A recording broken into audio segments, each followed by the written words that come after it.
emboozi eno yavudde ku muwala amanyiddwa nga Faith yalabikako mu katambi abantu ne babeera mad at how yafulumya what I will term as a nude video of you and her. But for starters, mwakwatagana mutya naye? By the way, I knew Faith from omuntu aludde mu business y'ekiro amanyi Rock Catalina Ntinda. That's how far I've known that girl. Bali babeera I think Bokoto, so engeri ginalinga ekiwatule nga tubeera nnyo mu mabbaala gaawo. Later on in life nga nfunye obuzibu ne mama Abi, she comes to me agamba kimanyi obulwadde osanga kiravulaba nga yakuleseewo, so we became friends. One thing led to another, which is history. So that's how I came to know Faith. And Faith is my friend. It's just mbu yatuuka ekiseera ababeerera mu mabbaala g'ekololo time yajjanga buli wansanga abaana feemu weevaawo.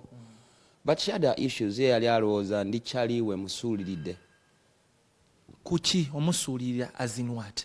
I think she expected a relationship that didn't work out. So yali asuubira mugenda kwagalana for something. Yeah, that's why yagamba nga nnyo nze ndi cousin wa Fille and all that, because at first nga abantu abaali batwala tuli ffenna nga abagamba me cousin.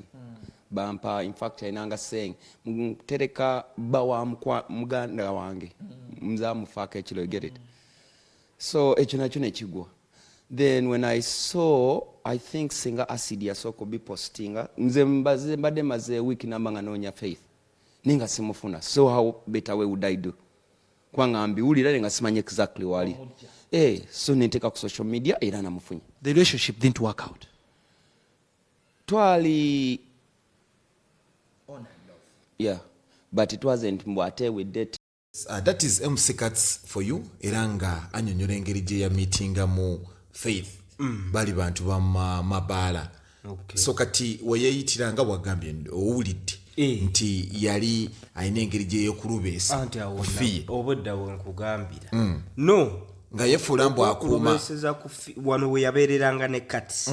Abantu laba omwana waafaanana. Abantu abaamulabanga. Kaliko wagambye mutajjaako gaggo baba bazimulogerako. Naye alinga bannamwandu b'abagagga. Gwali olabyeyo namwandu w'omugagga afirwa n'atayambala ggago. Bambala gomesi za bbulaaka ne ggago. Omwana wuuyo. Naye nga okimanyi ndowooza omuntu waalwala aliwo ekintu kyasinga okwagala okubeera nakyo. Kubanza abalalu omuntu waalaluka akwata agaveera agacupacupa. Ayagala nnyo kasasiro anti obulalu majinni. Majinni ge gaba gakulinnye ku mutwe. Amajinni ago ge galeetera obwongo okuseeseetuka. Ate amajinni gaagala bicaafu kasasiro bidomola bicupacupa. Geekubira nnyo wajjama. Kyova bye bakwata ebira ne kasasiro gy'obasanga. Naye nga ono omwana okusinziira ku MC Cuts bw'annyonnyodde kiraga mbu Cuts oluvannyuma lw'okulangirira nti mulwadde Fille yabanga akyankalanamukko. Kakati ono n'atekinga advantage. Era ono omwana alabika yali ayagalira ddala Cuts singa. Nedda ono omwana yali ayagala Cuts. Okitegeera nga tafuddeeyo na ku status ye. Okitegeera yamumiitinga Cuts alwadde. Ate Cuts mu kulwala naye yagetinga depressed. Kuba tujjukira Cuts we yalwala. Ne storage nawulirako nga nnyonnyola yagamba mikwano gye gy'oku lusegere gyatandika omwavoidinga n'abeera yekka. Era bamutwalako mu rehab Cuts oyo ng'obwongo bukyankalanye. So n'omwana yamubeererangawo era abantu abaamulabanga naye mu mabbaala ag'enjawulo. Awo gundi omanyi ove Ntinda kuba bo babeeranga Bukoto. Kati jangu Entinda eno. Kati ove Bukota wojje n'Entinda ng'ovudde ku kidde n'Entinda. Dango ddawa Wandegeyeero. Eyo yonna wajjudde mabbaala. Kati kirira wano ekolola kyamirawo ku gundi site oyirawo kwa Kashiya Avenue wonna wajjudde eno usanga wali okasabulanga era bamaswabbeyo gy'obasanga abana basula mu mabbaala bana stibidzi abayina bwe bateeka ku kugulu obwo nzo yo mwana ngamutya nti omwala wa ttatu omuwala nti ayo kyobuviiri naddala n'ateekamu piiki ndaba abambala obutiiti. Buno obutiiti bw'ombiwato obwo. Naye omwana yagambye mbu akatiiti ako kalina engeri gye kawoomesaamu sex. Teriko kawoomesa kuleeta gundi. Omwana omukulu n'akatiiti bwe kavaamu amalobooti. toyinza nokekeza ennyago nga nze simwagala apataiti nekizo wakatiiti mwagala mutyabuti babeera ku picho mutyabuti naye mwagala era aja tingenda mugulirayo akatiiti ng'akambalo ali mu ssaawa amaloboozi ge gavaamu yansopyo saawa y'ekipomponi kiki anti sanyuka tv erina n'ekipomponi saawa y'ekipomponi ng'akateekamu nga gukoya naye ng'ono omwana by the way katisi ne bwavuddeyo kulayika nti amuyirawo omubiri alaga naye yabeerawo nina kyempulidde ku katisi amaze wiiki emu tamulaba ono omwana alwalidde wiiki emufaanana bw'ati anti kati ayinza okuba nga omwana abadde takyalabika kuba mutuufu kyewuunyisa oyo omwana abadde desperate ng'alabika yava ne mu society kuba bazadde be tebayinza mulabamu eyo embeera mmoozi n'abooluganda ne batateekera action muzeeyi yamuvaako olaba gundi yafulumya eri ng'agamba nti nkwesonyiwe ngenda kwesonyiwa kati olaba muzeeyi yayinza okuba nga yanyiga ng'omuntu naye famire eba nnene muzeeyi mukunyonyola ono omwana alaga alina ba siblings be bangi tebayinza mmukyawa bonna mulundi gumu but many audios are coming out nga zigamba nga ziraga so audios yabadde interview yali ku Spark TV ng'agamba nedda yabadde audio nze tonyumiza nakoowa n'ab'enganda tebalina kye baŋŋamba anti kyekiraga nti ye yennyini yali yabeesalako alabika okitegeera neyowa privacy neyeekola ebintu byonna kati n'abooluganda wano mu vidiyo eno nga bamutwala mu rehab nabo baalabiseeko era babadde shoku nga balaba entunula gy'atunulamu n'embeera gy'ali mwabawala abatwematirirako nga tubakwanyi laba kati ono waafaanana nze kati okyenneematirirako okitegeera lutemya lwaliso ng'oli scrap wangi scrap ate kati omuwala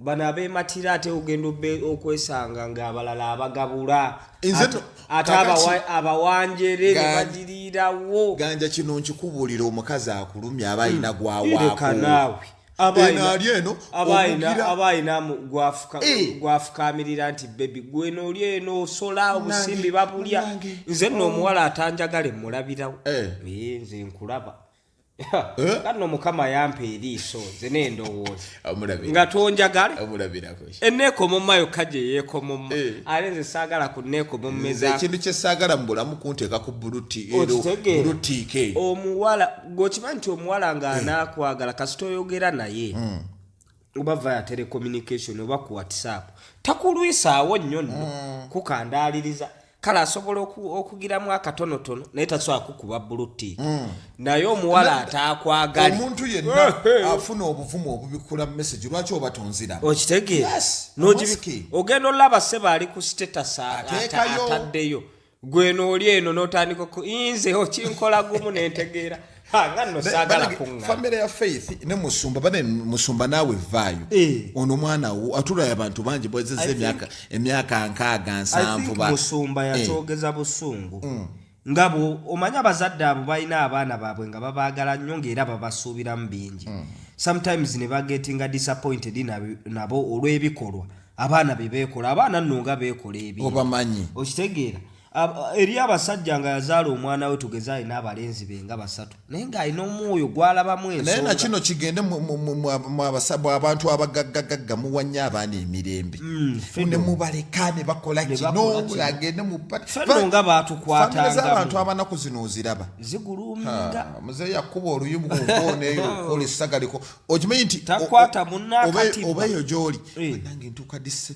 bannayegenda mugamba ki osanga yamezedde mugali ng'agenda okuba ente naye bano anti kati ezo famire ezirinamu kasente abaana babayisanga bazungu freedoms maybe ki eddembe ly'abaana omwana yeetaagamu kuba omwana alalambala omwana yeetaagamu nnyo kannattya omunywezaamu wano that's why n'abaana bano abasoma obalaba gavumenti nno nga yagaana emiggo n'emiggo givuga mu masomero n'abantu buzedde tubakubira ddala abaana omuggo guvuga ate nga n'omuzadde naakikkiriza nze tokuba mwana wange ku ssomero bali omwana waliwo omwana waliyo egiyitirira omukuba yebbiri naye nze olaba kyensinga okwagala mu baana abo gino emiggo gye bakuba nga bali bangi ne babagamba 3 egyo ne bwalya bukyali ku 3 naye laba omwana wabadde afaanana omwana ye alabika bubi like seriously abantu bwenna abaliyo kino kituwe kyakuyiga era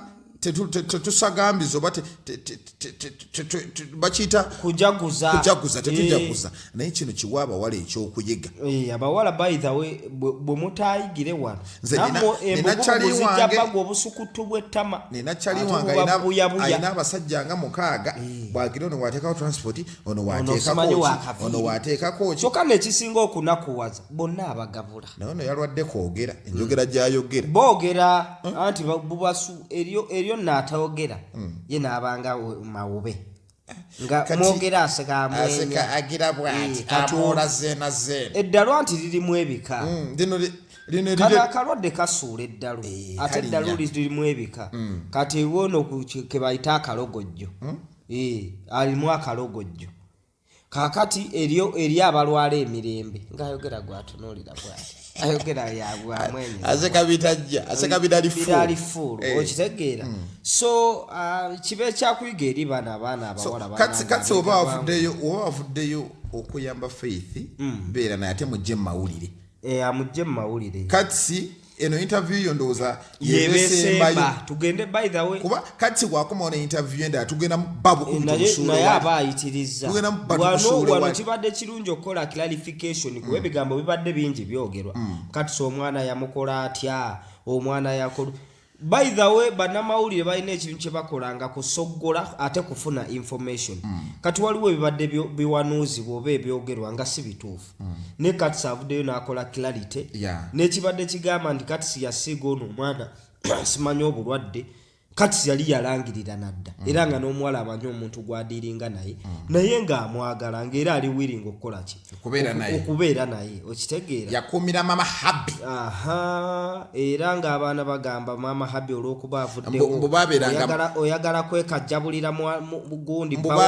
babeeranga mabaala nga takkiriza muntu asemberera kati nga yagula sigala ng'ate obuwala kyabo kubisagamba nze ndi kazini wa Fille nkuuma bbaawa ebyo ebintu byonna mubikolera mu nzikiza eyo mabaala gye tutali mugenda kugwa mu shiiti ffe tugenda osooka obiteekayo ate kati ono omwana mikwano gye gyonna gyamuddukako olaba gundi ziri mu nkombe amaaso kati goloozo yakyalaba talaba atunulanga kasekanolya talaba ali omugalubindi amugabo mmoja ndoza kati olaba babadde bamukwata bagezeko kubeera nga bamutwala mu rehab naye fota ino waba bamukutte bulungi n'atonyo n'ebiragalalagala bino byabadde anywa bafube nnyo bamuzengulu kuba nze nina kyali wange gwe mmanyi yali bubi nnyo naye kati munene alinga akeedi yakeedi alinga muzirazalwa mpanga munene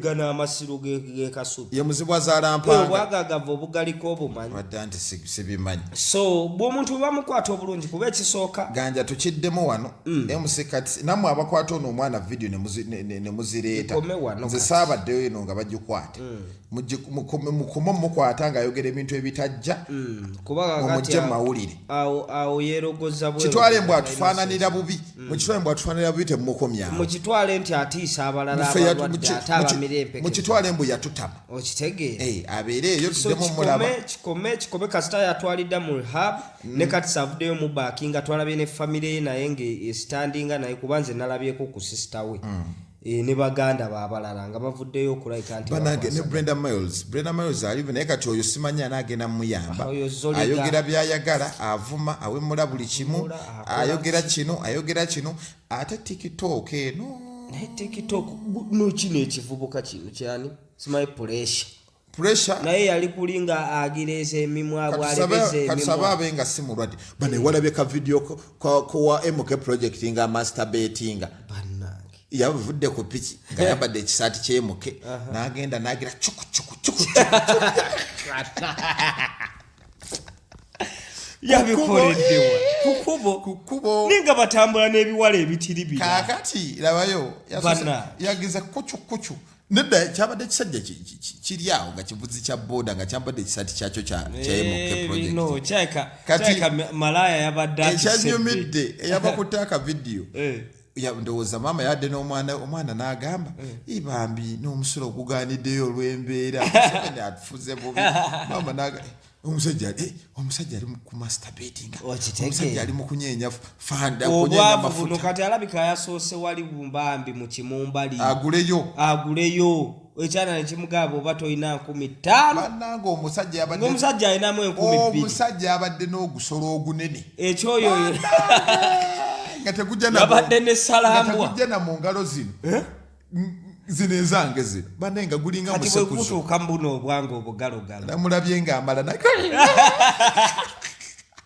bamalaya namwe mukendeeze ku bisale eno ekonome 15 abasajja mubazze ku 2 kale yabaddemu ne1000 yanyenyereza tanka ku kubo ngali wati kucukucu nagunene nagutidde ku 0754 Shafik Property Services geno berengo bakubirako barenga bakuwa itaka milioni 2 zibafuta 25 kwa 5 ate milioni 5 ku 10 basangibwa wali kabasanda ya fesi zawo zisangibwa ziri mutunde kisigula along Bunamwaya Road ate kwa yagalo kubera ngolanga naffe enamba eri 07071503 leta business you abantu ebitwalo 7 bawulire ekitunda abantu bali bakola business ate zitambula awoza bandoga naye gwereyinga strategies ku butya bwogenda okulanga business yo girete ku mega nga tuyinza gira nga tuyinza no gisi ofuna abantu kuba ffe wetuli nawe wooli